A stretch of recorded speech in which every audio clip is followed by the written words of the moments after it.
अध्याय 15। डर के 6 भूतों को कैसे निकाला जाए। दौलतमंद बनने के लिए दिमाग खाली करना। इससे पहले कि इस फिलॉसफी के किसी हिस्से को आप सफलतापूर्वक प्रयोग में ला सकें, आपका मन इसे प्राप्त करने के लिए तैयार होना चाहिए। तैयारी कठिन नहीं है। यह उन तीनों शत्रुओं के अध्ययन, विश्लेषण और समझ से शुरू होती है जिन्हें आपको दूर भगाना होगा। निर्णय, शंका और डर। छठी इंद्रिय तब तक काम नहीं करेगी जब तक कि वह तीनों शत्रु या इनमें से एक भी आपके दिमाग में बने रहेंगे। इस दुष्ट त्रिमूर्ति के सदस्य आपस में करीबी रूप से जुड़े हैं। जहां एक मिलेगा, बाकी के दो भी आसपास ही मिलेंगे। अनिर्णय डर का अंकुर है। जब आप इसे पढ़ें तो याद रखें, अनिर्णय शंका में बदलता है, फिर यह दोनों मिल जाते हैं और डर बन जाते हैं। अक्सर यह मिलने की प्रक्रिया धीमी होती है। यह भी एक कारण है कि ये तीनों शत्रु इतने खतरनाक क्यों होते हैं। वे अंकुरित होते हैं और बढ़ते रहते हैं और हमें उनकी उपस्थिति का पता तक नहीं चलता।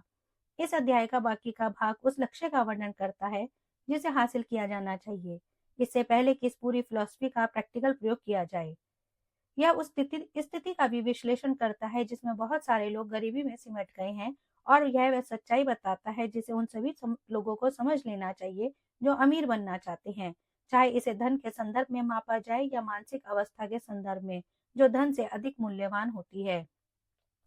इस अध्याय का उद्देश्य है 6 मूलभूत डरों के कारण और इलाज पर ध्यान केंद्रित करना। इससे पहले कि हम किसी दुश्मन को जीत सकें, हमें उसका नाम, उसकी आदतें, उसके रहने की जगह पता होना चाहिए। जब आप पढ़े तो सावधानी से विश्लेषण करें और यह निर्धारित करें कि इन 6 आम डरों में से कोई आपके साथ तो नहीं जुड़ा हुआ है। इन सूक्ष्म शत्रुओं की आदतों से धोखा ना खाएं। कई बार वे अंतर्मन में छुपे रहते हैं, जहां उन्हें खोजना मुश्किल होता है, और उन्हें स्पष्ट करना तो और भी मुश्किल होता है। 6 मौलिक डर। कुल 6 मौलिक डर होते हैं जिनके किसी सामंजस्य के कारण हर इंसान कभी ना कभी दुख उठाता है। जिन्हें सभी 6 डर नहीं सताते, ऐसे अधिकांश लोग भाग्यशाली होते हैं। उनके सबसे आम प्रकट होने के क्रम में है गरीबी का डर, आलोचना का डर, बुरे स्वास्थ्य का डर, प्रेम के बिछोह का डर, बुढ़ापे का डर, मौत का डर। बाकी सभी डर कम महत्वपूर्ण हैं। इन सभी को इन 6 शीर्षकों में शामिल किया जा सकता है। डर मानसिक अवस्था से अधिक कुछ नहीं है। किसी की मानसिक अवस्था को नियंत्रित किया जा सकता है और उसे दिशा भी दी जा सकती है। इंसान तब तक कुछ भी नहीं बन सकता जब तक कि उसके मन में किसी संवेग के रूप में इसका विचार ना आए। इस व्यक्तित्व से एक अधिक महत्वपूर्ण व्यक्तित्व निकाला जा सकता है।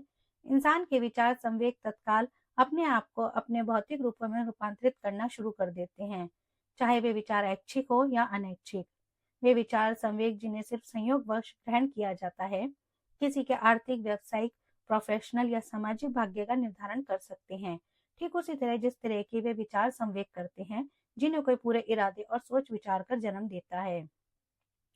हम यहाँ पर उस व्यक्ति के लिए अत्यंत महत्वपूर्ण आधारशिला रख रहे हैं जो नहीं जानता कि कुछ लोग किस्मत वाले क्यों नजर आते हैं, जबकि उनके बराबर या उनसे अधिक योग्यता, प्रशिक्षण, अनुभव और मानसिक क्षमता के लोग बदकिस्मती की लहरों में क्यों डूबते उतरते हैं।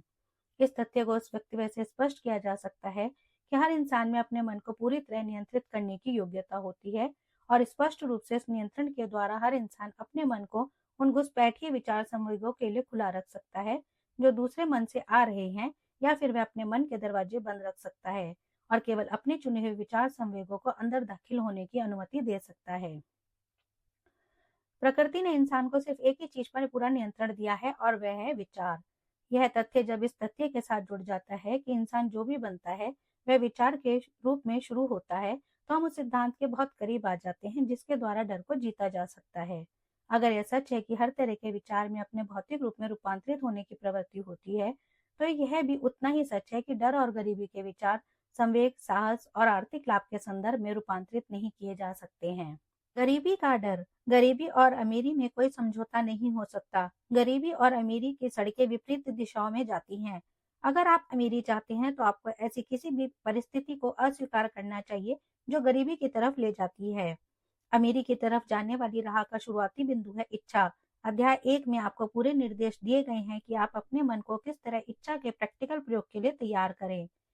यही वह जगह है जहां आपको खुद को चुनौती देनी चाहिए, जो निश्चित रूप से यह निर्धारित करेगी कि आपने इस फिलॉसफी के कितने हिस्से को ग्रहण किया है। यही वह बिंदु है जहां आप भविष्य वक्ता बन सकते हैं और सटीक भविष्यवाणी कर सकते हैं कि आपका भविष्य कैसा होगा। अगर इस अध्याय को पढ़ने के बाद आप गरीबी को स्वीकार करने के इच्छुक हों, तो आप गरीबी को स्वीकार करने की मानसिकता बना सकते हैं। यह एक ऐसा निर्णय है जिससे आप बच नहीं सकते। अगर आप अमीरी मांगते हैं तो उसका स्वरूप निर्धारित कीजिए और वह मात्रा भी जिससे आप संतुष्ट हो जाएं। आप अमीरी की तरफ जाने वाली सड़क को जानते हैं। आपको सड़क का ऐसा नक्शा दे दिया गया है जिसका अनुसरण करने पर आप हमेशा उस सड़क पर सफलतापूर्वक चल पाएंगे। अगर आप शुरुआत करने को नजरअंदाज कर देते हैं या अगर आप अपनी मंजिल आने से पहले ही उस सड़क को छोड़ देते हैं, तो इसके लिए दोषी कोई और नहीं बल्कि आप ही होंगे। जिम्मेदारी आपकी है। अगर आप अब असफल होते हैं या जीवन की अमीरी की मांग करने को अस्वीकार करते हैं, तो कोई बहाना आपको जिम्मेदारी स्वीकार करने से बचा नहीं सकता, क्योंकि स्वीकृति के लिए केवल एक ही चीज की आवश्यकता है, उस एक चीज की जिसे आप नियंत्रित कर सकते हैं, और वह है मानसिक अवस्था। मानसिक अवस्था एक ऐसी चीज होती है जिसे आप धारण करते हैं। इसे खरीदा नहीं जा सकता, इसे तो बनाना पड़ता है। गरीबी का डर एक मानसिक अवस्था है, परंतु यह किसी भी क्षेत्र में किसी आदमी की उपलब्धि की संभावनाओं को नष्ट करने के लिए पर्याप्त है। यह डर तर्क की शक्ति को निष्क्रिय कर देता है, कल्पना की शक्ति को नष्ट कर देता है, आत्मविश्वास को मार डालता है, उत्साह को कम कर देता है, पहल करने की शक्ति को हतोत्साहित कर देता है, लक्ष्य को अनिश्चित बना देता है और आत्मनियंत्रण की संभावना को नष्ट कर देता है। यह इंसान के व्यक्तित्व से आकर्षण को खत्म कर देता है, सटीक चिंतन की संभावना को नष्ट कर देता है, प्रयास की एकाग्रता को भंग करता है, लगन पर हावी हो जाता है, इच्छा शक्ति को शून्य कर देता है, महत्वाकांक्षा को नष्ट कर देता है, याददाश्त को धुंधला कर देता है और हर रूप में असफलता को आमंत्रित करता है। यह प्रेम का मित्रता का गला घोंट देता है और हृदय के श्रेष्ठ भाव की हत्या कर देता है। मित्रता को हतोत्साहित करता है और सैकड़ों रूपों में असफलता को आमंत्रित करता है, अनिंद्रा, दुख और परेशानी की ओर ले जाता है। और ऐसा इस स्पष्ट सच्चाई के बावजूद होता है कि हम प्रचुरता की एक ऐसी दुनिया में रह रहे हैं जहां हमारी मनचाही हर चीज मौजूद है, जहां हमारे और हमारी इच्छाओं के बीच में स्पष्ट लक्ष्य के अभाव के अलावा और कोई बाधा नहीं है। इसमें कोई संदेह नहीं कि गरीबी का डर 6 मौलिक डरों में सबसे विध्वंसक है। इसे सूची में सबसे ऊपर रखा गया है क्योंकि इसे जीतना सबसे मुश्किल है। गरीबी का डर इंसान की इस प्रवृत्ति से विकसित होता है कि वह आर्थिक रूप से अपने साथी इंसानों का शोषण करना चाहता है। इंसान से नीचे के लगभग सभी प्राणी इंद्रियों से संचालित होते हैं, परंतु उनकी सोचने की क्षमता सीमित होती है, इसलिए वे एक दूसरे को शारीरिक नुकसान पहुंचाते हैं। इंसान में विचार और तर्क की क्षमता होती है और वह श्रेष्ठ होता है, इसलिए वह शारीरिक रूप से अपने साथियों को नहीं खाता, परंतु वह आर्थिक रूप से उन्हें खाने में अधिक संतुष्टि का अनुभव करता है। इंसान इतना लोभी होता है कि उसे अपने साथियों से सुरक्षित रखने के लिए हर तरह के नियम बनाए गए हैं।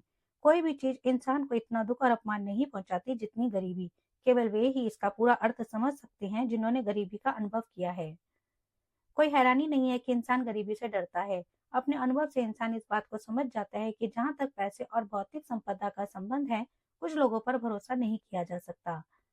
इंसान दौलत हासिल करने के लिए इतना उत्सुक होता है कि वह इसे किसी भी तरीके से हासिल करना चाहता है, यदि संभव हो तो कानूनी तरीकों से, परंतु अगर ऐसा संभव ना हो तो फिर अन्य तरीकों से। आत्मविश्लेषण उन कमजोरियों को उजागर कर देता है जो इंसान स्वीकार करना पसंद नहीं करता।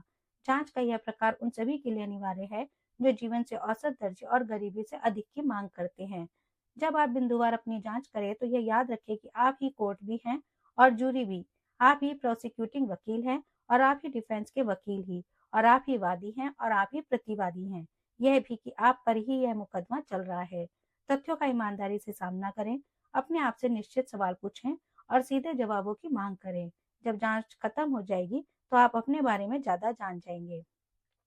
अगर आपको ऐसा नहीं लगता कि आप इस आत्म परीक्षण में निष्पक्ष न्यायाधीश बन सकते हैं, तो आप किसी ऐसे इंसान को जज बना दें जो आपको अच्छी तरह से जानता है और उसके सामने आप खुद से ही जिरह करें। आप सत्य की खोज कर रहे हैं, इसे खोज कर ही रहें, चाहे कीमत कुछ भी हो, चाहे इससे कुछ समय के लिए आपको लज्जित क्यों ना होना पड़े। अधिकांश लोगों से अगर पूछा जाए कि उन्हें सबसे अधिक डर किस बात से लगता है, तो वे जवाब देंगे, मुझे किसी चीज से डर नहीं लगता।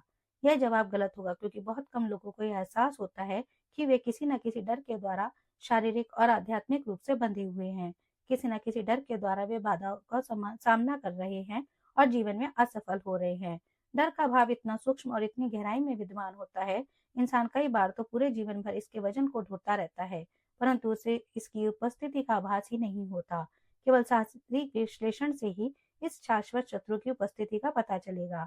जब आप ऐसा विश्लेषण शुरू करें तो अपने चरित्र में गहराई से जाकर जांच करें। यहाँ लक्षणों की एक सूची दी जा रही है जिन्हें आपको खोजना चाहिए।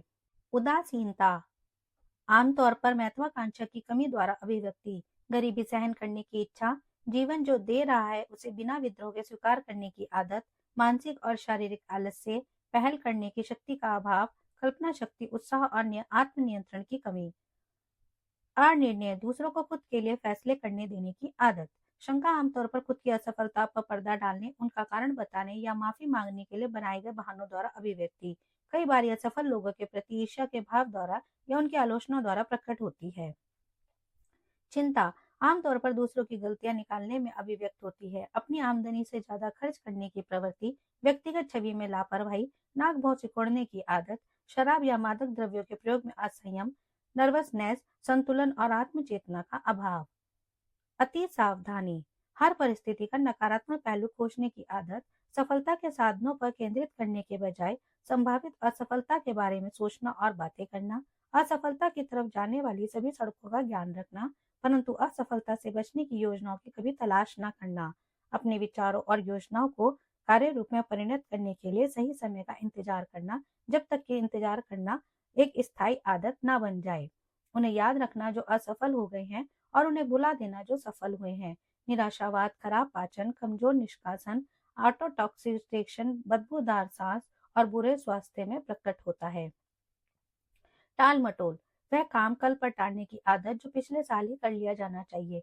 काम करने में जितना समय लगना चाहिए उतना समय बहाने बनाने में लगाना। यह लक्षण अति सावधानी, शंका और चिंता से करीबी तौर पर जुड़ा हुआ है।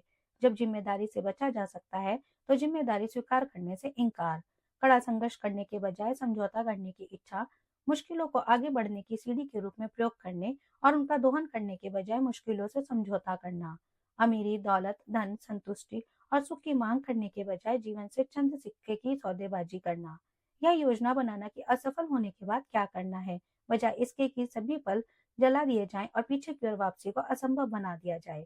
आत्मविश्वास, निश्चित लक्ष्य, आत्मनियंत्रण, पहल करने की शक्ति, उत्साह, महत्वाकांक्षा, बचत और दृढ़ तर्क शक्ति की कमजोरी या पूर्ण अभाव।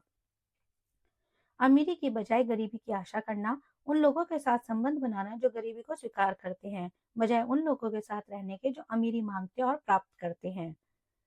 अधिकतर लोग कहीं न कहीं आलोचना से असहज रहते हैं। कुछ केस में तो वे लोग आलोचना के बाद उदास और हताश हो जाते हैं। आलोचना का डर लोगों को पहल करने से रोक देता है, उनकी कल्पनाशीलता क्षण कर देता है, उनकी सोच को सीमित कर देता है, उनका आत्मविश्वास छीन लेता है और उनकी राह में 100 तरीके से नुकसान कर सकता है। कभी कभी अभिभावक आलोचना करके अपने बच्चों का काफी नुकसान कर देते हैं। मेरे बचपन के लंगोटिया यार की मम्मी उसे डंडे से बहुत मारा करती थी और कहा करती थी तुम 20 साल से पहले ही जेल जाओगे, और हुआ यह कि उसे 17 साल की उम्र में सुधार स्कूल भेज दिया गया है। आलोचना सेवा का एक ऐसा प्रकार है जो बहुतायत में पाया जाता है। हर आदमी के पास इसका थोक स्टॉक होता है जो वह लगातार सप्लाई करता रहता है, चाहे सामने वाले को इसकी जरूरत हो या ना हो। नजदीक रिश्तेदार अक्सर इसके सबसे अधिक दोषी होते हैं। इसे एक अपराध माना जाना चाहिए कि कोई माता पिता अनावश्यक आलोचना के द्वारा अपने बच्चे के मन में हीन भावना भर दे। जो नियोक्ता मानव स्वभाव को समझते हैं वे अपने कर्मचारियों से सर्वश्रेष्ठ प्रदर्शन करवाने के लिए आलोचना का नहीं बल्कि रचनात्मक सुझाव का सहारा लेते हैं। माता पिता भी अपने बच्चों के साथ इसी तकनीक का प्रयोग करके यही परिणाम हासिल कर सकते हैं। आलोचना इंसान के हृदय में डर या नफरत का पौधा लगा देती है परंतु यह प्रेम या स्नेह का बीज नहीं बो सकती है। बुरे स्वास्थ्य का डर, इस डर की जड़ें शारीरिक और सामाजिक आनुवंशिकी में है। यह बुढ़ापे और मृत्यु के डर से करीबी रूप से जुड़ा हुआ है क्योंकि यह इंसान को भयानक संसार की सीमा के करीब ले जाता है जिसके बारे में इंसान कुछ नहीं जानता परंतु जिसके बारे में उसे कई दर्दनाक कहानी सुनाई और सिखाई गई है। यह विचार भी आम है कि कुछ धूर्त लोग बुरे स्वास्थ्य के डर को जिंदा रखकर हेल्थ बेचने के धंधे में भी लगे हुए हैं। मुख्य तौर पर इंसान बुरे स्वास्थ्य से इसलिए डरता है क्योंकि उसके दिमाग में इसकी भयानक तस्वीरें मौजूद हैं कि उसकी मृत्यु के बाद क्या होगा। वह इससे इसलिए भी डरता है क्योंकि इसके बाद आर्थिक नुकसान भी भुगतना होगा। एक प्रसिद्ध डॉक्टर का अनुमान है कि डॉक्टर के पास आने वाले 75% लोग दरअसल हिप्रोकॉन्ड्रिया के शिकार होते हैं, यानी उनकी बीमारी काल्पनिक होती है। सिद्ध किया जा चुका है कि किसी बीमारी का डर, चाहे वहां पर डर का कोई भी कारण ना हो, अक्सर उस बीमारी के शारीरिक लक्षण उभार देता है। मनुष्य का मन कितना शक्तिशाली है, यह या तो वह बना देता है या फिर मिटा देता है। कुछ साल पहले प्रयोगों की एक श्रृंखला से यह साबित हुआ कि लोगों को सुझाव के द्वारा बीमार किया जा सकता है। हमने इस प्रयोग को 3 परिचितों पर किया। हमने परिचितों को बीमारों से मिलने के लिए भेजा, जिनमें से हर एक ने यह सवाल पूछा, आपको क्या बीमारी है? आप बेहद बीमार दिख रहे हैं। आमतौर पर सवाल पूछने वाले व्यक्ति को बीमार ने एक जवाब दिया, अरे नहीं, मैं तो ठीक हूँ। दूसरा प्रश्नकर्ता को आमतौर पर यह जवाब दिया गया, मैं बुरी तरह बीमार नहीं हूँ, परंतु मुझे बुरा अनुभव हो रहा है। तीसरे प्रश्नकर्ता को आमतौर पर यह साफ-साफ बता दिया गया कि वह सचमुच बीमार अनुभव कर रहा है। अगर आपको इस बारे में शंका है, तो आप इसे किसी परिचित पर आजमा कर देखें। इस प्रयोग को अधिक दूर न ले जाएं। ये एक धार्मिक पंथ है जिसके सदस्य अपने शत्रुओं से प्रतिशोध लेने के लिए हक्सिंग तकनीक का इस्तेमाल करते हैं। वे इसे पीड़ित पर जादू करना कहते हैं। इस बात के प्रबल प्रमाण है कि बीमारी कई बार नकारात्मक विचार संवेग के रूप में प्रारंभ होती है। इस तरह का विचार संवेग एक मन से दूसरे मन में सुझाव द्वारा भेजा जा सकता है, या फिर वह व्यक्ति इसे अपने मन में अपने आप सोच सकता है। डॉक्टर अपने मरीजों को स्वास्थ्य लाभ के लिए स्थानों पर भेजते हैं, क्योंकि मानसिक नजरिए में परिवर्तन आवश्यक है। बुरे स्वास्थ्य के डर का बीज हर इंसान के मन में रहता है। चिंता, डर, हताश, प्रेम और बिजनेस के मामलों में निराशा इस बीज को अंकुरित करती है और बड़ा करती है। प्रेम के बिछड़ने का डर। इस अंतर्भूत डर का मौलिक स्रोत स्पष्ट रूप से पुरुष की बहुविवाही आदत से विकसित हुआ, जब वह अपने साथी के सहचरों को चुराता था और उसके साथ जो स्वतंत्रता ले सकता था लेता था।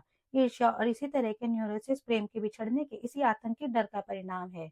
यह डर सभी 6 मूलभूत डरों में सबसे दर्दनाक है। यह शायद किसी भी अन्य मूलभूत डर की तुलना में शरीर और मन को सबसे अधिक यातना पहुंचाता है। प्रेम में बिछड़ने का डर शायद पाषाण युग से चला आ रहा है, जब पुरुष महिलाओं को शक्ति द्वारा चुराया करता था। पुरुष आजकल भी ऐसा करते हैं, परंतु उनकी तकनीक बदल गई है। शक्ति के बजाय अब वे आग्रह करते हैं, सुंदर कपड़ों, अच्छी कारों और इसी तरह का लुभावना चारा डालते हैं, जो शारीरिक शक्ति से अधिक प्रभावी साबित होता है। इंसान की आदतें अब भी वैसी ही हैं जैसी कि वे सभ्यता के उषा काल में थी, परंतु अब वह उन्हें अलग तरीके से व्यक्त करता है। विश्लेषण से पता चलता है कि महिलाओं में यह डर पुरुषों से अधिक होता है। इस तथ्य को आसानी से स्पष्ट किया जा सकता है। महिलाओं ने अनुभव से सीखा है कि पुरुष प्रकृति से बहुत विवाही होते हैं और प्रतिद्वंदियों के हाथों में उन पर भरोसा नहीं किया जा सकता। वृद्धापन का डर। जैसे जैसे उम्र बढ़ती जाती है, बुरे स्वास्थ्य का डर ही सबसे मुख्य डर होता है। काम वासना भी वृद्धापन का एक डर होता है, क्योंकि इस उम्र में कोई उनकी काम वासना पर ध्यान नहीं देगा। वृद्धापन का एक और कारण है जिससे लोगों में डर आ जाता है, वह यह है कि वृद्ध होने के साथ ही स्वतंत्रता में भी बाधाएं आ जाती हैं, क्योंकि उस वक्त लोग दूसरों पर निर्भर हो जाते हैं। इस तरह उन्हें आर्थिक और शारीरिक स्वतंत्रता का डर रहता है। कुछ लोग उम्र बढ़ने के साथ अपने कार्यों में धीरे होने के कारण हीन भावना का शिकार होने लगते हैं। दुर्भाग्यवश कुछ लोग अब ऐसे हैं जो बुढ़ापे के साथ पहल करने की शक्ति, कल्पना शक्ति और खुद पर विश्वास भी खोने लगते हैं। मौत का डर। सभी डरों में मौत का डर सबसे भयावह है। कारण बड़ा साफ है, हमें पता ही नहीं है कि मौत के पश्चात क्या होता है। शेक्सपियर ने मौत के बारे में बहुत बढ़िया कहा है, यह वह देश है जहाँ जाने के बाद कोई वापस नहीं लौटा। मौत का डर अब उतना आम नहीं है जितना कि यह उस युग में हुआ करता था, जब बड़े कॉलेज और यूनिवर्सिटी नहीं थे। वैज्ञानिकों ने दुनिया को सच्चाई दिखाई है, और यह सच्चाई तेजी से लोगों को मौत के इस भयानक डर से मुक्त कर रही है। वे युवक और युवतियां जो कॉलेज और यूनिवर्सिटी में पढ़ रहे हैं, नरक की आग से ज्यादा प्रभावित नहीं होते। जीव विज्ञान, खगोल शास्त्र, भूगर्भ शास्त्र और अन्य संबंधित विज्ञानों की सहायता से अंधकारमय युगों के डर अब निकल गए हैं, जिससे इंसानों के मन जकड़े हुए थे। पूरा संसार केवल 2 चीजों से बना है, ऊर्जा और पदार्थ। प्रारंभिक भौतिकी में सीखते हैं कि पदार्थ या ऊर्जा ना तो बनाए जा सकते हैं, ना ही इन्हें नष्ट किया जा सकता है। चिंता चिता समान। चिंता डर पर आधारित एक मानसिक अवस्था है। यह धीमे धीमे काम करती है, परंतु यह लगातार काम करती है। यह घातक और सूक्ष्म है। कदम दर कदम यह अंदर घुसती चली जाती है, जब तक कि यह इंसान की तर्क को पूरी तरह से खोखला ना कर दे, आत्मविश्वास और पहल करने की उसकी शक्ति को नष्ट ना कर दे। चिंता एक तरह का डर है जो अनिर्णय का परिणाम है, इसलिए यह एक मानसिक अवस्था है जिसे नियंत्रित किया जा सकता है। असंतुलित मन असहाय होता है। अनिर्णय से मन असंतुलित होता है। अधिकांश लोगों में तत्काल निर्णय लेने की इच्छा शक्ति का अभाव होता है, और निर्णय लेने की इच्छा शक्ति का बाद उन पर डटे रहने का हौसला नहीं होता। 6 मूलभूत डर अनिर्णय के दवा चिंता की शक्ति में बदल जाते हैं। मौत को अवश्यभावी घटना के रूप में स्वीकार करने के निर्णय पर पहुंचे, और इस निर्णय के द्वारा मौत के डर से हमेशा के लिए मुक्त हो जाएं। बिना चिंता के आप जितना धन संग्रह कर सकते हो, उसे हासिल करने के निर्णय पर पहुंचे, और गरीबी के डर से मुक्त हो जाएं। यह निर्णय करें कि आप दूसरे लोगों के सोचने, करने या कहने के बारे में चिंता नहीं करेंगे और आलोचना के डर की गर्दन मरोड़ दें। इस निर्णय पर पहुंचकर बुढ़ापे को स्वीकार करें कि यह एक बाधा नहीं बल्कि एक वरदान है जो अपने साथ बुद्धिमानी, आत्मनियंत्रण और समझदारी लाता है जो युवकों के पास नहीं होती। इस तरह आप बुढ़ापे के डर को जीत लेंगे। लक्षणों को भूलने के निर्णय पर पहुंचकर आप बुरे स्वास्थ्य के डर को जीत सकते हैं। प्रेम के बिछोह के डर को आप इस निर्णय पर पहुंचकर जीत सकते हैं कि यदि आवश्यक हो तो आप बिना प्रेम के भी गुजारा कर सकते हैं। सभी रूपों में चिंता की आदत को इस सामान्य निष्कर्ष पर पहुंचकर मार डालें कि जीवन में ऐसा कुछ भी नहीं है जिसका मूल्य इतना ज्यादा हो कि हम चिंता करके उसकी कीमत चुकाएं। इस निर्णय से संतुलन, मन की शांति और विचारों की शांति आएगी जिनसे सुख आएगा। जिस आदमी का मन डर से भरा हो वह न केवल बुद्धिमत्तापूर्ण कार्य के अपने अवसरों को नष्ट करता है बल्कि वह इन विनाशकारी कंपनों को उन सभी को स्थानांतरित भी करता है जिनके मन उसके संपर्क में आते हैं और इस तरह उनके भी अवसरों को नष्ट करता है। एक कुत्ता या घोड़ा भी जान जाता है कि कब इसके मालिक में साहस की कमी है। यही नहीं, कुत्ता या घोड़ा अपने मालिक द्वारा दिए जा रहे डर के कंपनों को आत्मसात कर लेता है और उनके अनुसार व्यवहार करने लगता है। जानवरों के संसार में बुद्धि के निचले स्तर पर भी हम डर के कंपनों को आत्मसात कर लेते हैं। एक मन से दूसरे मन में जाने वाले डर के चिंतन उतनी ही जल्दी निश्चितता से जाते हैं जितनी तेजी से इंसान की आवाज ब्रॉडकास्टिंग स्टेशन से रेडियो तक पहुंचती है। जो व्यक्ति शब्दों द्वारा नकारात्मक या विध्वंसात्मक विचारों को व्यक्त करता है वह उन शब्दों के परिणामों को निश्चित रूप से अनुभव करेगा। विनाशकारी विचार संवेगों को शब्दों में या सिर्फ विचारों में व्यक्त करने से ही एक से अधिक तरीकों से यह किकबैक या प्रतिक्रिया दिखेगी। सबसे पहली बात और शायद याद रखने वाली सबसे महत्वपूर्ण बात यह है कि वह व्यक्ति जो विनाशकारी प्रकृति के विचारों को व्यक्त करता है रचनात्मक कल्पनाशीलता की योग्यता को नष्ट कर लेता है और इस वजह से वह बहुत कुछ नष्ट कर लेता है। दूसरी बात यह है कि मन में किसी भी विध्वंसात्मक भाव की उपस्थिति एक नकारात्मक व्यक्तित्व विकसित कर देती है जिससे लोग बिदकते हैं और जो अक्सर उन्हें विरोधियों में बदल देता है। नकारात्मक विचार वाले व्यक्ति को जो तीसरा नुकसान होता है वह इस महत्वपूर्ण तथ्य में निहित है। यह विचार संवेग न सिर्फ दूसरों को नुकसान पहुंचाते हैं बल्कि वे उस व्यक्ति के अंतर्मन में प्रविष्ट हो जाते हैं जो इन्हें प्रसारित कर रहा है और वे उसके चरित्र का हिस्सा बन जाते हैं। जीवन में आपका उद्देश्य सफलता हासिल करना है। सफल होने के लिए आपको मन की शांति, जीवन की भौतिक आवश्यकता को प्राप्त करने और सबसे बढ़कर सुख हासिल करने की आवश्यकता है। सफलता के सारे प्रमाण विचार संवेगों के रूप में शुरू होते हैं। आप अपने मन को नियंत्रित कर सकते हैं। आप में वह शक्ति है कि आप इनमें अपनी पसंद के विचार संवेग डाल सकें। इस अधिकार के साथ ये जिम्मेदारी भी आती है कि इसका रचनात्मक प्रयोग किया जाए। आप इस दुनिया में अपने भाग्य के निर्माता स्वयं हैं, ठीक उसी तरह जिस तरह की आपके पास अपने विचारों को नियंत्रित करने की शक्ति है। आप अपने आसपास के माहौल को अंततः प्रभावित, निर्देशित और नियंत्रित कर सकते हैं। अपने जीवन को जैसा चाहे बना सकते हैं या फिर आप अपने इस अधिकार का प्रयोग करके अवहेलना कर सकते हैं और आप अपने जीवन को अपने हाल पर छोड़ सकते हैं। इस तरह आप अपने आप को परिस्थितियों के विराट समुद्र पर लहरों के भरोसे छोड़ सकते हैं जहां पर आप इधर से उधर थपेड़े खाएंगे जिस तरह समुद्र की लहरों पर कोई लकड़ी का टुकड़ा खाता है। शैतान की कार्यशाला, सातवीं बुनियादी बुराई। इन 6 मूलभूत डरों के अलावा एक और बुराई है जिससे लोग पीड़ित होते हैं। यह एक समृद्ध धरती है जिसमें असफलता का बीज हर जगह व्याप्त है। यह इतना सूक्ष्म है कि इसकी उपस्थिति अक्सर पता नहीं चलती। इस पीड़ा को डर के रूप में वर्गीकृत करना उचित नहीं है। यह किसी भी डर से अधिक गहराई में बैठी होती है और सभी 6 डरों से अधिक घातक होती है। किसी बेहतर नाम के अभाव में इस बुराई को नकारात्मक प्रभावों के प्रति अति संवेदनशीलता कहना उचित होगा। जो लोग दौलतमंद होते हैं वे हमेशा इस बुराई से अपने आप को बचाए रखते हैं। गरीब लोग ऐसा कभी नहीं कर पाते। किसी भी क्षेत्र में सफल होने वाले लोगों को इस बुराई से बचने के लिए अपने मन को तैयार कर लेना चाहिए। अगर आप इस फिलॉसफी को दौलत हासिल करने के उद्देश्य से पढ़ रहे हो तो आपको अपनी जांच बहुत सावधानी से करनी चाहिए और यह निर्धारित करना चाहिए कि कहीं आप इन नकारात्मक प्रभावों के प्रति संवेदनशील तो नहीं हैं। अगर आप इस आत्म विश्लेषण को नजरअंदाज करेंगे तो आप अपनी इच्छाओं को हासिल करने के अपने अधिकार को खो देंगे। अच्छी तरह से विश्लेषण करें। आत्म विश्लेषण के लिए तैयार किए गए प्रश्नों को पढ़ने के बाद अपने जवाबों में अपने आप को पूरी तरह जिम्मेदार ठहराएं। उस काम को उतनी ही सावधानी से करें जिस तरह आप अपने किसी दुश्मन की खोज कर रहे हो जिसके बारे में आप जानते हैं कि वह छुपा हुआ बैठा है और आप अपने दोषों के साथ वही व्यवहार करें जो आप किसी अपने शत्रु के साथ करेंगे।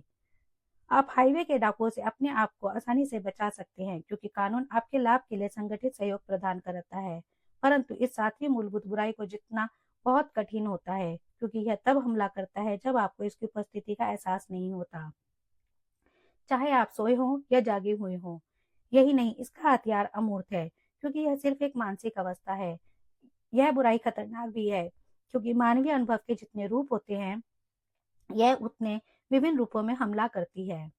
कई बार यह रिश्तेदारों की नेक सलाह के द्वारा मन में प्रवेश करती है, कई बार यह अंदर से आती है और मानसिक नजरिए के द्वारा आती है। यह हमेशा जहर की तरह खतरनाक होती है, हालांकि यह उतनी जल्दी नहीं मार सकती।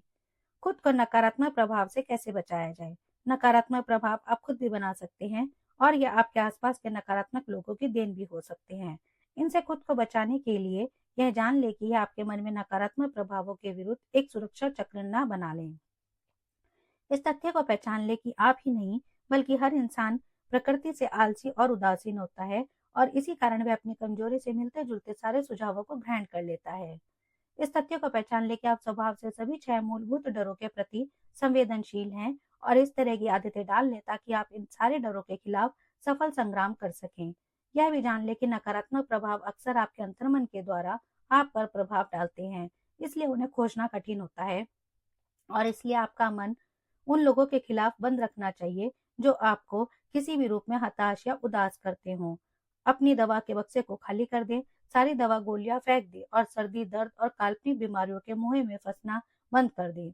उन लोगों के साहचर्य को यत्न से खोजें जो आपको अपने लिए सोचने और कार्य करने के लिए प्रेरित करते हैं।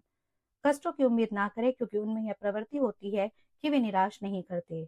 इसमें कोई संदेह नहीं कि सभी इंसानों की सबसे बड़ी कमजोरी यह आदत होती है कि वे अपने मन को दूसरे लोगों के नकारात्मक प्रभाव के लिए खुला छोड़ देते हैं। यह कमजोरी बहुत विनाशकारी होती है क्योंकि अधिकांश लोगों को तो यह एहसास ही नहीं होता कि वे इससे पीड़ित हैं और कई लोग जो इस बात को जानते हैं वे इस बुराई को ठीक करने या तो इनकार कर देते हैं या फिर इसे नजरअंदाज कर देते हैं जब तक कि यह उनकी नियमित आदतों का एक ऐसा हिस्सा नहीं बन जाती जिसे नियंत्रित किया जा सकता। जो लोग स्वयं के असली स्वरूप को देखना चाहते हैं, उन लोगों की मदद करने के लिए प्रश्नों की निम्नलिखित सूची तैयार की गई है। प्रश्नों को पढ़ें और अपने जवाब जोर से दें ताकि आप अपनी आवाज सुन सकें। इससे आपके लिए ईमानदार होना अधिक आसान होगा। आत्मविश्लेषण के लिए प्रश्न। 1. क्या आपको अक्सर बुरा अनुभव होने की शिकायत है और अगर ऐसा है तो इसका कारण क्या है? 2. क्या आप जरा सी बात पर दूसरों की गलतियां निकालते रहते हैं? 3. क्या आप अपने काम में अक्सर गलतियां करते हैं और अगर ऐसा है तो क्यों? 4. क्या आप अपनी चर्चा में कटु और आक्रामक हैं? 5. क्या आप किसी के साथ रहने से जानबूझकर बचते हैं और अगर ऐसा है तो क्यों? 6. क्या आपको अक्सर अपच की शिकायत होती है और अगर ऐसा है तो इसका कारण क्या है? 7. क्या आपको अपना जीवन निरर्थक लगता है और अपना भविष्य निराशाजनक दिखता है? 8. क्या आप अपने काम धंधे को पसंद करते हैं? अगर नहीं तो क्यों? 9. क्या आपको अक्सर आत्मदया का अनुभव होता है और अगर ऐसा होता है तो क्यों? 10. क्या आप उन लोगों के प्रति ईर्ष्या रखते हैं जो आपसे आगे निकल गए हैं? 11. आप अपना सबसे अधिक समय किस बात में लगाते हैं? सफलता के बारे में सोचने में या असफलता के बारे में सोचने में? 12. आपकी उम्र बढ़ने के साथ क्या आपका आत्मविश्वास हासिल कर रहे हैं या आप इसे गंवा रहे हैं? 13. क्या आप सभी गलतियों से कुछ महत्वपूर्ण सबक सीख रहे हैं? 14. क्या आप अपने किसी रिश्तेदार या परिचित को अपने आप को चिंता में डालने की अनुमति दे रहे हैं? अगर ऐसा है तो क्यों? 15. क्या आप कई बार बादलों में होते हैं और बाकी समय आप निराश की गहराइयों में होते हैं? 16. आप पर सबसे अधिक प्रेरक प्रभाव किसका है? इसका कारण क्या है? 17. क्या आप उन नकारात्मक या हताश करने वाले प्रभावों को सहन करते हैं जिनसे आप बच सकते हैं? 18. क्या आप अपने व्यक्तिगत मूल्य के बारे में लापरवाह हैं? अगर ऐसा है तो कब और क्यों? 19. क्या आपने अति व्यस्तता में मुश्किलों को डुबाना सीखा है ताकि आपको उनसे चिढ़ ना हो? 20. यदि आप दूसरों को अपने लिए चिंतन करने देते हैं तो क्या आप अपने आप को रीढ़ विहीन कमजोर व्यक्ति क्यों कहेंगे? 21. क्या आप अपने आंतरिक स्नान को नजरअंदाज कर देते हैं जब तक कि ऑटो इंटॉक्सिकेशन आपको बुरे स्वभाव का और चिड़चिड़ा नहीं बना देता? 22. ऐसे कितने डिस्टरबेंस आपको चिढ़ाते हैं जिनसे आप बच सकते हैं और आप उन्हें सहन क्यों करते हैं? 23. क्या आप अपनी नर्व्स को शांत करने के लिए शराब, मादक द्रव्यों और सिगरेट का सहारा लेते हैं? अगर ऐसा है तो आप इसके बजाय इच्छा शक्ति का प्रयोग क्यों नहीं करते? 24. क्या कोई आपको लगातार टोकता रहता है या आपका सर खाता रहता है, और अगर ऐसा है तो इसका कारण क्या है? 25 क्या आपका कोई निश्चित प्रमुख लक्ष्य है, और अगर ऐसा है तो यह क्या है और इसे हासिल करने की आपकी योजना क्या है? 26 क्या आप 6 मूलभूत डरों में से किसी से पीड़ित हैं, अगर ऐसा है तो किन से? 27 क्या आपके पास ऐसा कोई तरीका है जिससे आप दूसरों के नकारात्मक प्रभाव से खुद की रक्षा कर सकते हैं? 28 क्या आप अपने मन को सकारात्मक बनाने के लिए जानबूझकर आत्म सुझाव प्रयोग करते हैं? 29 क्या आप जिस चीज को सबसे अधिक महत्व देते हैं, अपनी भौतिक संपदा को या अपने विचारों को नियंत्रित करने की शक्ति को? 30 क्या आप दूसरों से आसानी से प्रभावित हो जाते हैं जबकि आपके विचार से वे गलत हों? 31 क्या आज के दिन में आपके ज्ञान के स्टॉक या आपकी मानसिक अवस्था में कुछ मूल्यवान जोड़ा है? 32 क्या आप उन परिस्थितियों का सीधे सामना करते हैं जो आपको दुखी बनाती हैं, या आप जिम्मेदारी से बचते हैं? 33 क्या आप सभी गलतियों और असफलताओं का विश्लेषण करते हैं और उनसे लाभ उठाने की कोशिश करते हैं, या आप इस तरह का नजरिया अपनाते हैं कि ये आपका कर्तव्य नहीं है? 34 क्या आप अपनी सबसे अधिक विनाशकारी 3 कमजोरियों का नाम बता सकते हैं? आप इन्हें सुधारने के लिए क्या कर रहे हैं? 35 क्या आप दूसरे लोगों को प्रोत्साहित करते हैं कि वे आपके पास सहानुभूति की तलाश में अपनी चिंता लेकर आएं? 36 क्या आप अपने दैनिक अनुभवों से ऐसी सबक या प्रभाव चुनते हैं जो आपकी व्यक्तिगत प्रगति में आपकी सहायता कर सके? 37 क्या आपकी उपस्थिति से दूसरों लोगों पर हमेशा नकारात्मक प्रभाव पड़ता है? 38 दूसरे लोगों की किन आदतों से आपको सबसे अधिक चिढ़ होती है? 39 क्या आप अपने खुद के विचार बनाते हैं या आप दूसरे लोगों को खुद के प्रभावित करने की अनुमति देते हैं? 40 क्या आपने यह सीखा है कि किस तरह ऐसी मानसिक अवस्था बनाई जो सभी हताश करने वाले प्रभावों के विरुद्ध कवच का काम कर सके? 41 क्या आपका काम धंधा आपको विश्वास और आशा से प्रेरित करता है? 42 क्या आपको लगता है कि आप में पर्याप्त आध्यात्मिक शक्तियां हैं जिनके द्वारा आप अपने मन को सभी तरह के डरों से मुक्त रख सकते हैं? 43 क्या आपका धर्म आपके मन को सकारात्मक रखने में मदद करता है? 44 क्या आपका अनुभव होता है कि दूसरों की चिंताओं को बांटना आपका कर्तव्य है? अगर ऐसा है तो क्यों? 45 अगर आपको विश्वास है कि एक जैसे पक्षी एक साथ उड़ते हैं, तो आपने अपने दोस्तों के अध्ययन से क्या सीखा है कि आप किस तरह से दोस्तों को आकर्षित कर सकते हैं? 46 जिन लोगों के साथ आप सबसे करीबी संपर्क में रहते हैं, उनमें और आप में दुख में क्या कोई आपको संबंध नजर आता है? 47 क्या यह संभव है कि जिसे आप अपना मित्र समझ रहे हैं, दरअसल वह व्यक्ति आपका सबसे बड़ा शत्रु हो, क्योंकि वह आपके मन पर नकारात्मक प्रभाव डालता है? 48 किन नियमों के द्वारा आप यह तय करेंगे कि आपके लिए मददगार क्या है और विनाशकारी क्या है? क्या 49 क्या आपके सबसे अंतरंग सहयोगी मानसिक रूप से आपसे सुपीरियर है या आपसे इंफीरियर है? आप अपने 24 घंटों में से इन चीजों को कितना समय देते हैं? 1 आपका काम धंधा, 2 नींद, 3 खेल और मनोरंजन, 4 उपयोगी ज्ञान हासिल करना, 5 सिर्फ समय की बर्बादी। आपके परिचितों में से कौन आपको 1 सबसे अधिक प्रोत्साहन देता है, 2 सबसे अधिक सावधान करता है, 3 सबसे अधिक हताश करता है? आपकी सबसे बड़ी चिंता कौन सी है? आप इसे सहन क्यों करते हैं? जब दूसरे आपको मुफ्त की बिना मांगी सलाह देते हैं, तो क्या आप कोई सवाल किए बिना या उद्देश्य का विश्लेषण किए बिना उसे स्वीकार करते हैं? यह वह सबसे बड़ी चीज है। वह सबसे बड़ी चीज क्या है जिसकी आपको इच्छा है? क्या आप इसे हासिल करने का इरादा रखते हैं? क्या आप अपनी बाकी सभी इच्छाओं को इस बड़ी इच्छा के सामने दबाने के इच्छुक हैं? इसे हासिल करने के लिए आप हर दिन कितना समय देते हैं? क्या आपका मन अक्सर बदल जाता है? अगर ऐसा है तो क्यों? क्या आप आमतौर पर वह हर काम खत्म करते हैं जिसे आपने शुरू किया है? क्या आप दूसरों के लोगों के बिजनेस या प्रोफेशनल टाइटल्स, कॉलेज डिग्रीज या दौलत से आसानी से प्रभावित हो जाते हैं?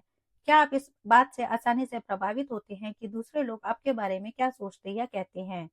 क्या आप लोगों से उनके सामाजिक या आर्थिक स्टेटस के हिसाब से व्यवहार करते हैं? आपकी नज़र में दुनिया का महानतम आदमी कौन है? किस लिहाज से वह आप व्यक्ति आपसे सुपीरियर है? क्या इन प्रश्नों का अध्ययन करने और इनका जवाब देने में कितना समय लगाया? अगर आपने इन सारे सवालों के जवाब ईमानदारी से दिए हैं, तो आप अपने बारे में अधिकांश लोगों से अधिक जान गए हैं।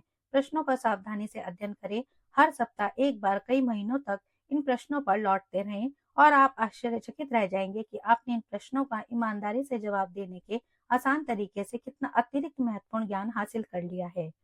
अगर आपको कहीं सवालों के जवाब के बारे में कोई शंका है, तो उन लोगों की सलाह लें जो आपको अच्छी तरह से जानते हैं।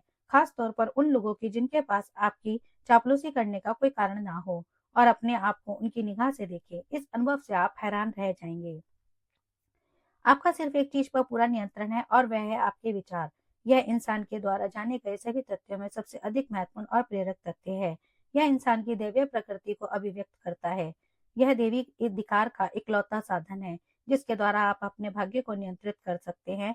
अगर आप अपने मन पर काबू रखने में असफल होते हैं, तो आप ये जान लें कि आप किसी और चीज पर काबू नहीं पा सकते। अगर आप अपनी संपदा के बारे में लापरवाह रहना चाहते हैं, तो ऐसा कोई भौतिक वस्तुओं के संबंध में होने दें। अगर आपका मन आपकी आध्यात्मिक संपदा है, उतनी ही सावधानी से उसकी हिफाजत करें और इसका प्रयोग करें जिसकी यह दैवी संपदा हकदार है। आपको इच्छा शक्ति उसी उद्देश्य के लिए दी गई है। दुर्भाग्य से ऐसे लोगों के खिलाफ कोई कानूनी सुरक्षा नहीं है जो अनजाने अनजाने में नकारात्मक सुझाव द्वारा दूसरों के दिमाग में जहर भरते हैं। इस तरह विनाश के लिए भारी कानूनी सजा का प्रावधान करना चाहिए, क्योंकि इससे उन भौतिक वस्तुओं को हासिल करने की संभावना नष्ट हो सकती है, और अक्सर नष्ट होती है, जो कानून द्वारा सुरक्षित है।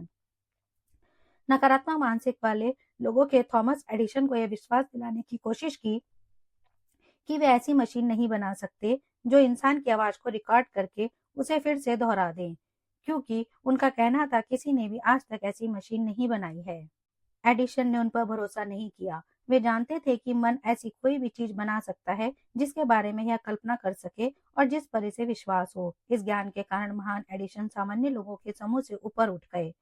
नकारात्मक मानसिकता वाले लोगों ने F.W. वुलवर्थ को बताया कि वे 5 और 10 सेंट की सेल पर स्टोर चलाने की कोशिश में दिवालिया हो जाएंगे। उन्होंने उन पर विश्वास नहीं किया।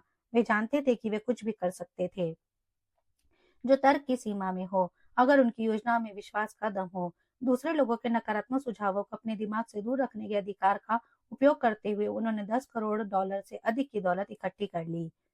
शंका करने वाले लोग कटुता से नाक बहुत सिकोड़ रहे थे जब हेनरी फोर्ड ने अपनी पहली अटपटे ढंग से बात बनी कार को डेट्रॉइट की सड़कों पर आजमाया। कुछ ने कहा कि यह चीज कभी प्रैक्टिकल नहीं बन पाएगी। कईयों ने कहा कि इस तरह की चीज के लिए कोई भी पैसे नहीं देगा। फोर्ड ने कहा, मैं धरती को भरोसेमंद मोटर कारों से पाट दूंगा, और उन्होंने ऐसा कर दिखाया। जो लोग बहुत सारी दौलत चाहते हैं, उन्हें यह याद रखना चाहिए कि हेनरी फोर्ड और अधिकांश काम करने वालों में इकलौता अंतर यह था, फोर्ड के पास एक मन था और उन्होंने उसे नियंत्रित किया। दूसरों के पास भी मन था, परंतु उन्होंने उसे नियंत्रित बनाने का प्रयास नहीं किया। मन पर नियंत्रण आत्मानुशासन और आदत का परिणाम है। आप या तो अपने मन को नियंत्रित करते हैं या फिर यह आपको नियंत्रित करता है। इसमें कोई आधा अधूरा समझौता नहीं होता। मन को नियंत्रित करने के सभी तरीकों में सबसे प्रैक्टिकल तरीका है अपने आप को एक निश्चित योजना देना। किसी भी व्यक्ति के रिकॉर्ड का अध्ययन करें जिसने उल्लेखनीय सफलता हासिल की हो, और आप देखेंगे कि उसने अपने मन पर नियंत्रण किया है या उस नियंत्रण को अपने लक्ष्य को हासिल करने के लिए निर्देशित किया है। इस नियंत्रण के बिना सफलता संभव नहीं है। 55 प्रसिद्ध बहाने। जो लोग सफल नहीं होते उनमें एक महत्वपूर्ण गुण साझा होता है। वे असफलता के सारे कारण जानते हैं और वे अपनी उपलब्धि के अभाव को स्पष्ट करने के लिए पुख्ता बहाने बनाते हैं।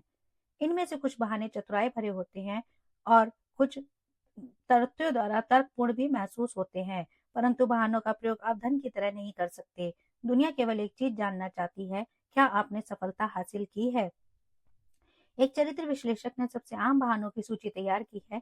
जब आप इस सूची को पढ़ें तो सावधानी से खुद की जांच करें और यह तय करें कि आप इनमें से कितने बहाने बनाते हैं। याद रखें कि इस पुस्तक में सिखाई गई फिलॉसफी के द्वारा आप इन बहानों का नामो निशान मिटा सकते हैं। अगर मेरे पास पत्नी और परिवार ना होता, अगर मेरे पास पर्याप्त प्रेशर होता, अगर मेरे पास पर्याप्त पैसा होता, अगर मेरे पास अच्छी शिक्षा होती, अगर मुझे नौकरी मिल गई होती, अगर मेरा स्वास्थ्य अच्छा होता, अगर मेरे पास समय होता, अगर समय बेहतर होता, अगर दूसरे लोग मुझे समझ पाते, अगर मेरे चारों तरफ की परिस्थितियां भिन्न होती, अगर मैं अपनी जिंदगी को दोबारा जी सकता, अगर मैं इस बात से नहीं डरता कि लोग क्या कहेंगे, अगर मुझे अवसर दिया गया होता, अगर मेरे पास अब एक अवसर होता, अगर दूसरे लोगों ने मुझे इस हालत में नहीं पहुंचाया होता, अगर मुझे रोका नहीं गया होता, अगर मैं वह कर सकता जो मैं चाहता हूँ, अगर मैं अमीर पैदा हुआ होता, अगर मैं सही लोगों से मिल पाता, अगर मुझ में वह प्रतिभा होती जो कुछ लोगों के पास है, अगर मुझ में दिलेरी, अगर मैंने पिछले अवसरों का लाभ उठाया होता, अगर लोग मुझ पर इतने हावी नहीं होते,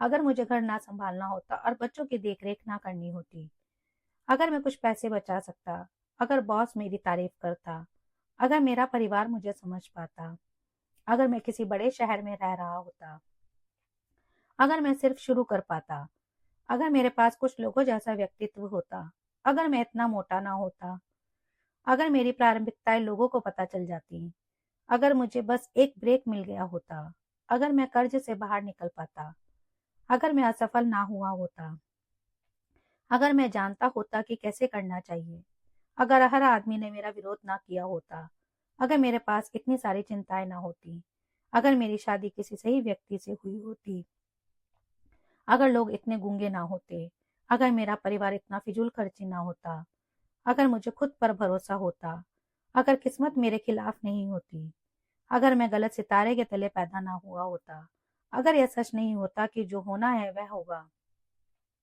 अगर मुझे इतनी कड़ी मेहनत ना करनी होती, अगर मैंने अपना पैसा गंवाया ना होता, अगर मैं किसी दूसरे इलाके में रह रहा होता, अगर मेरे पास खुद का बिजनेस होता, अगर दूसरे लोग सिर्फ मेरी बात सुन लेते, अगर और यह सबसे बड़ा बहाना है, अगर मेरे पास साहस होता कि मैं अपने आप को अपने सच्चे रूप में देख पाता, अगर मैंने यह पता लगाया होता कि मुझ में क्या गड़बड़ है और मैंने उसे सुधारा होता, तब मेरे पास अपनी गलतियों से लाभ उठाने का अवसर होता और दूसरों के अनुभव से कुछ सीखने का भी अवसर होता, क्योंकि मैं जानता हूँ कि मुझ में कुछ ना कुछ गड़बड़ है, वरना मैं वहां नहीं होता जहां मैं हूँ। अगर मैंने अपनी कमजोरियों का विश्लेषण करने में अधिक समय दिया होता और उन्हें छुपाने के लिए बहाने बनाने में कम समय लगाया होता। अपनी असफलता का स्पष्टीकरण देने के लिए बहाने बनाना एक राष्ट्रीय शौक बन चुका है। यह आदत उतनी ही पुरानी है जितनी कि मानव जाति, और यह आदत सफलता के लिए घातक है। लोग अपने पेटेंट बहानों को इतना जकड़े क्यों रहते हैं? जवाब स्पष्ट है। वे अपने बहानों की रक्षा इसलिए करते हैं क्योंकि उन्होंने ही इसकी रचना की है। किसी आदि का बहाना उसकी अपनी कल्पना का शिशु होता है। अपने मानस पुत्र की रक्षा करना इंसान का स्वभाव होता है। बहाने बनाना एक ऐसी आदत है जिसकी जड़ें गहरी होती हैं। आदतों को छोड़ना मुश्किल होता है, खासकर तब जब वे हमारे कार्य को उचित सिद्ध करती हों। प्लेटो के मन में यही बात थी कि जिसके कारण उन्होंने कहा था, खुद को जीतना सर्वप्रथम और सर्वश्रेष्ठ विजय है। खुद के द्वारा जीता जाना सभी चीजों में सबसे शर्मनाक और बुरी चीज है। एक और दार्शनिक के मन में भी यही विचार था। जब उन्होंने कहा, यह मेरे लिए बहुत बड़ा आश्चर्य था जब मैंने पाया कि दूसरों में मैं जितनी कुरूपता देखता था, उससे अधिकांश मेरे अपने स्वभाव का ही प्रतिबिंब थी। यह मेरे लिए हमेशा एक रहस्य रहा है। अल्बर्ट हवार्ड ने कहा था कि हम लोग अपनी कमजोरियों को छुपाने के लिए बहाने बनाकर खुद को जानबूझकर धोखा देने में इतना अधिक समय क्यों बर्बाद करते हैं? अगर इसका कोई भिन्न उपयोग किया जाए तो यही समय उस कमजोरी को सुधारने के लिए पर्याप्त होगा और तब बहाने बनाने की कोई जरूरत नहीं होगी। जाते जाते मैं आपको याद दिला दूं कि जीवन शतरंज के खेल की तरह है और आपका विरोधी खिलाड़ी है वक्त। अगर आप आगे बढ़ने से झिझकते हैं या तुरंत आगे बढ़ने में लापरवाह हैं, तो समय आपको मात दे देगा। आप ऐसे विरोधी के खिलाफ खेल रहे हैं जो गलत चाल पर तुरंत चेक दे सकता है। पहले आपके पास इस बात का तार्किक बहाना हो सकता था कि आप जीवन में अपनी मनचाही चीज हासिल क्यों नहीं कर सकते, परंतु अब वह बहाना नहीं चल सकता, क्योंकि अब आपके पास वह मास्टर की है जो जीवन की दौलत के खजाने का दरवाजा खोलती है। मास्टर की अमूर्त है, परंतु यह शक्तिशाली है। यह आपके अपने मन में अमीरी के एक निश्चित स्वरूप के लिए प्रबल इच्छा रचने के अधिकार है। इस चाबी के प्रयोग के लिए किसी सजाया का प्रावधान नहीं है, परंतु अगर आप इसका प्रयोग नहीं करते तो आपको इसकी कीमत चुकानी होगी, और यह कीमत है असफलता। अगर आप इस चाबी का प्रयोग करते हैं तो आपको प्रचुर पुरस्कार मिलेगा। यह वह संतुष्टि है जो उन सभी को मिलती है जिन्होंने खुद को जीत लिया है और जो जीवन को वह देने के लिए विवश करते हैं जो वे चाहते हैं। पुरस्कार इतना बड़ा है कि आपको प्रयास करना चाहिए। क्या आप शुरुआत करेंगे, और क्या आपको इस बात पर भरोसा है? अगर हम जुड़े हुए हैं, अमर इमर्सन ने कहा था, तो हम जरूर मिलेंगे। अंत में मैं उनके विचार को उधार लेकर यही कहना चाहूंगा, अगर हम मिले हैं तो कभी अलविदा ना कहेंगे। हम इस पुस्तक के माध्यम से फिर मिलेंगे, चलते चलते। दोस्तों, ये बुक यहीं समाप्त होती है। आई होप ये आपको पसंद आई होगी। अगर ये आपको पसंद आई हो तो प्लीज लाइक करिएगा, और यदि आपके कुछ भी सजेशंस हो तो कमेंट करिएगा। मैं दिल से दुआ करती हूँ कि आपको लाइफ में वो सब मिले जो आप चाहते हैं। अगर आप अपने प्रियजनों की ग्रोथ चाहते हैं तो इसे उन्हें शेयर करिएगा। कल से अगली बुक सीरीज शुरू हो रही है। Thank you.